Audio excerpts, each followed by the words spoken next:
at the very beginning, you need to tell yourself, this may not work out, and that's okay. Because it's very difficult to do it down that route. And just because going down that route, you're not able to succeed doesn't mean that you can't become a financial advisor or, somebody who's very good at this industry. That just may not be necessarily the best route for you. Hey there, everybody. Dominique Henderson, your CFP on YouTube. And today I'm going to bring you another conversation in finance with my new friend, Daniel Tesfaye. Daniel is a fairly new financial advisor with the Merrill Lynch Wealth Management program. And I brought him on because in this particular episode, am really curious about what it looks like from the point of view of a fairly new advisor and getting some of the insight and perspective from that point of view. And as we always like to start out, I wanted to ask Daniel of what his money story was and how he actually got interested in finance. I was born in northern New Jersey. My family is an immigrant family from Ethiopia. I was the first of my family born in the United States. When I was a kid, we moved down to North Carolina, which is where I currently am. And so I've been here for about 20 years or so. And, I think it's really common in almost any immigrant community for you to be kind of pressured to go down a path of being a doctor, lawyer, or engineer. Those are kind of I hear that a lot. That's interesting. Yeah, I hear that a lot. Those are kind of like the most desired choices. Fields that your parents and the elders in your family are going to push you to do. You have to be number one in your class. You have to, you have to get the highest grades and do well in test scores and go to the best school and do one of these, traditional jobs. I guess getting into my money story, I had been from a young age kind of interested in the stock market. And, I always remember my dad, as soon as he'd come home from work, he would always be watching CNBC with Mad Money with Jim Cramer every day. And I would always watch it with him. And so I was kind of catching wind of like that from an early age. And it was all like really interesting to me. And it was about the time that I was in middle school when the big crash of '08 happened. And so all of that, it was a big thing that was going on. So I was always really interested in that from the beginning. And so, once I was around high school time, I was thinking that, I wanted to do something related to finance and the stock market when I got older. And so I actually started toying with stock simulators on Investopedia when I was in high school, and trying to learn how to buy a stock and make a decent return, stuff like that. And I was actually learning how to do all right with it. So when I went to college, I was pretty set at that point that I wanted to study business and finance. As you will get to see, the theme of this conversation was finding your fit in the financial services industry. And that's why I was so happy that Daniel shared what it was like to be an insurance advisor versus what it was like to be a financial advisor and why he chose the latter. I didn't feel like I was moving as quickly and learning investments as I wanted to. So, after about, a year and a half of me doing it full time, I started deciding that I was going to look at other forms that were more investment centered in their financial planning process to, to start a new opportunity with. And so, I came across the Merrill opportunity, and I knew that I'd heard about the company for a while. And I had a couple of colleagues, a couple of reps that were with me in Northwestern that had transitioned to Merrill, and they told me about how much they loved it as well.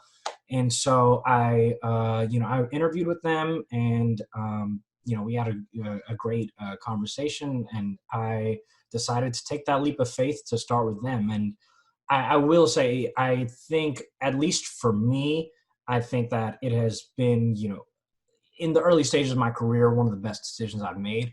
But I want to make sure that everyone understands this is not, that does not mean that it's the best for everyone. So Fair enough. every company is, different companies can Yeah, suit they're different different. people, Yeah. and every company has a different process in the way they teach, in the way that they, in their financial planning philosophies and stuff like that. And Northwestern, I still think very highly of, and their training, I must say, was absolutely phenomenal. I've picked up so many great skills from my time at Northwestern, but I Hmm. just felt that it was a time in my career to move on to another company. And for me, it was about learning more in an investment focused financial planning. And so I've enjoyed that, decision that I make, and I'm glad that I'm here right now.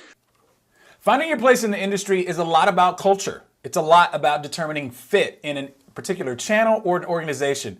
And Daniel had something interesting to say about that too. Check this out. Yeah, absolutely. And I think that the the cultures at each company, can be very different, and I do think very highly of Northwestern's culture a lot. The structure and their each company's different methods of uh, helping you build a book of business and attaining clients are also a lot different. I kind of felt Hmm. like at Northwestern, it was you were a little bit, you had more, I had more autonomy at Northwestern. I definitely felt like it was more, everybody was kind of, on their own. At Merrill, it's definitely felt more structured for me. And for me, I kind of feel like I need structure. I kind of feel like I can, autonomy can be a little dangerous to me. So that's one of the key things that I want to emphasize to everybody as they're looking, into different companies, whether you're a career changer or whether you're new into whether you're out of college and looking for an internship or a first time job. You need to know yourself, and you need to know how if you or somebody that can do better, if you're a really good self-starter and do well with autonomy, or if you're somebody that needs some more structure, kind of like I do. And that's another huge part of the reason why I didn't decide to make the transition to Merrill. There is a lot of structure. It can feel a little corporate, but overall, I felt like it's been good for me in building some self-discipline and helping me, uh, you know, uh, uh, be more productive and to learn.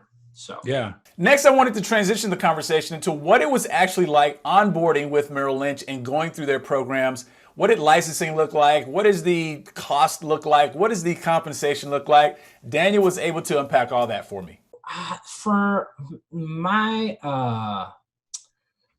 I think I only had to take one test, so Yeah. I don't know that they didn't necessarily give me a hard time. I think it was about a month to take Okay. the Series 65, and so I think for the SIE it's maybe a month. I think for the Series 7 they give you a little longer. It might be 2 months Yeah. for that. So probably So about a 4 to 6 month window to get all your exams in and get licensed, yeah, which if is you're which is starting normal.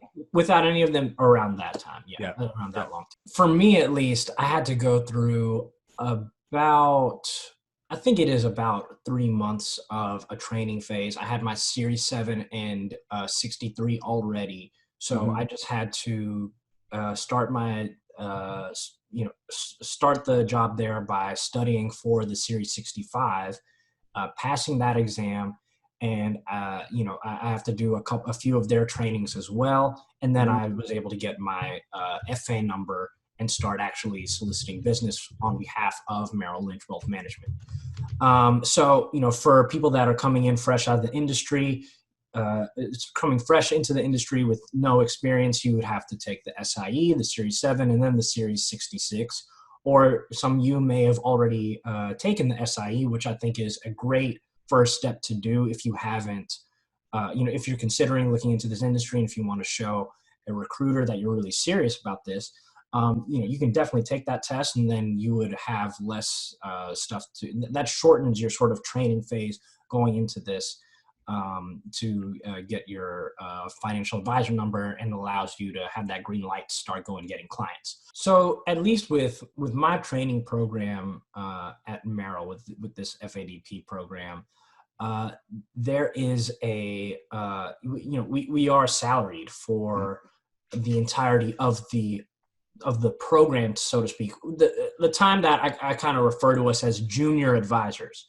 Okay. So, and it's sort of like a 3-year, it's a 3-year time span where we have to hit these performance metrics that are tied to the amount of assets that you bring in, the amount of clients that you bring in, and really the amount of money essentially your book is producing and paying you. Yep. And so during this, we're lucky that during this entire time we do have a salary that is supporting us through that. And so that's another thing you have to consider for anybody that's looking into this industry, and whether it's making a career change or making or looking for your first job out of college or anything like that. If you have if you have a lot of expenses that you have to pay for, if you have a family and kids, some of these companies that have the more commission only structured channel, that's going to be, a little difficult for you to start out as a brand new financial advisor trying to, convince people that you are, that you're qualified enough to give them advice on their finances and to get their business and to get enough of it early on to help you feed you. Yeah, exactly. So that's another thing that you have to consider early on, that you have to consider as you're looking for which company or which channel you want to do with this business. Yeah. So with the FADP program that I've been with Merrill, we do have a salary that is that is with us throughout the entirety of this program as I'm developing my book. So for me, that that works a lot better than how it was under Northwestern, their more commissions only structure channel. Next, I wanted to see, what did most days look like at this point in Daniel's career, now that training was over and he was out on his own building his book? This is what he said. Yeah, so Dom, I'd really imagine that it's not a whole lot different than yours. Maybe I'm spending more time, trying to, chase clients and go out and bring in assets than I'm spending all my days making content for you guys. Yeah. Well, you got to keep doing it. Yeah, we love it. But, for the most part, I'm getting into the office in the morning. I'm, catching up on any emails I need to catch up on. And the majority of my days, and the majority really of anybody's days, if you're early in this business, it needs to be prospecting. Yeah, exactly. Prospecting, trying to connect with potential clients or people that can help you bring in, more business to build your centers of influence. Exactly. Okay. Yeah. Yep. So, a lot of this is you got to be talking to people constantly, whether you're using LinkedIn, whether you're making phone calls, whether you're buying leads, however it is that you're trying to talk to people. You're not making money being in the office just sitting at your desk all day. And so I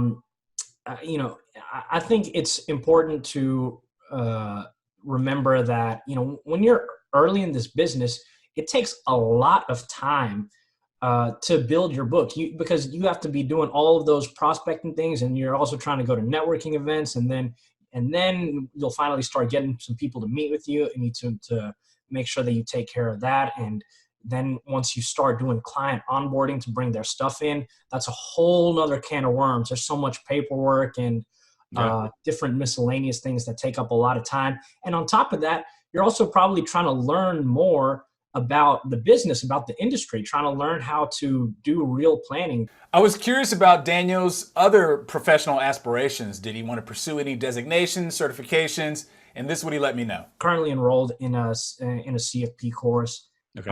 And I'm planning to sit for the exam in this upcoming June. Okay. So, July. July. And so, okay. I luckily I already have the experience to cover that. And that's another thing that I wanted to mention. Uh, One of the benefits about doing an internship experience with Northwestern or any of these companies that have an internship is that time while you're in college doing this internship, it does count towards your experience requirement for your CFP certification. Yeah, So slicing 6,000 or 4,000 hours is pretty significant. yeah, exactly. Yeah. So that's one of the things that I'm really thankful for. Finally, I wanted to ask Daniel if he felt that new entrants into the industry would benefit from working for somebody or being out on their own, and his answer might surprise you. Um, I'm gonna disagree a little bit. Okay.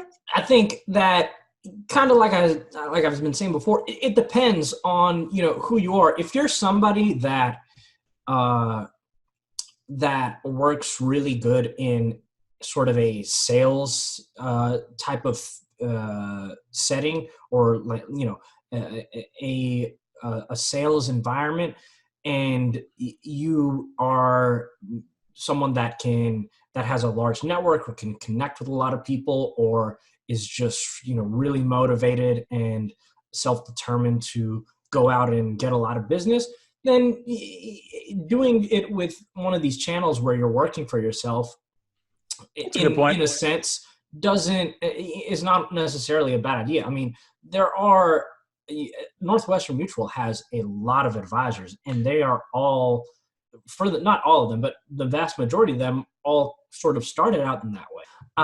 But if you're someone who is more analytical, and someone who sort of takes more confidence in or someone who gets confidence in having a lot of knowledge on what your subject is, then you may prefer to work under somebody, or uh, even if it's not as sort of like a junior advisor program, just working in the industry, even if it's like as a client associate role or something like that, just to sort of get your feet wet and be around the business, and try to take in as much knowledge as you can, maybe work on getting a certification or two. And then if you feel like once you've learned enough, that could give you confidence to be able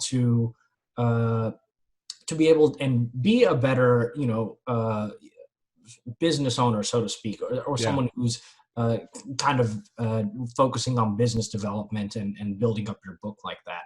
I was really appreciative for Daniel to come on and share with us his journey as a younger financial advisor. He has a very promising career, and I'm looking forward to seeing his bright future. If you want to connect with him, check down in the show notes. He was very open to sharing his journey with new entrants to the industry. And don't forget to subscribe. We'll see you back next time. Bye-bye.